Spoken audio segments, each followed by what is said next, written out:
Pag pinasa niya, siya magpapasa ng message. Magpapasa kay Princess siya. Si Princess kay Cristela. Sige, down ka din!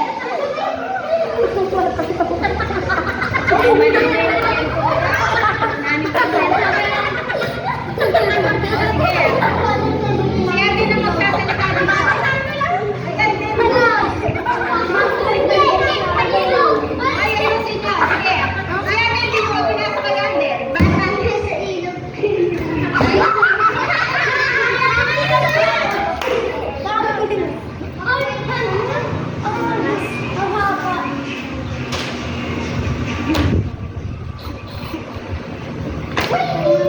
Lalaking sanggol ay tinatapon at sa ilog at ang mga babae sanggol ay naliligtas.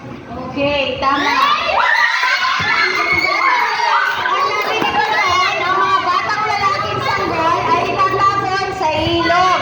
Ang mga batang babae ay maliligtas.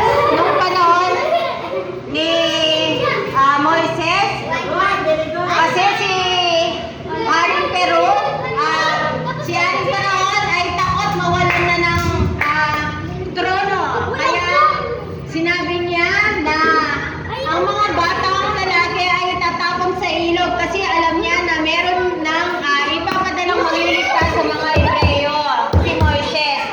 Kaya dahil kay Jochebed, ang nanay ni Moises at saka ni Miriam, gumawa sila ng basket at nilagay sa ilog. Binantayan ni Miriam.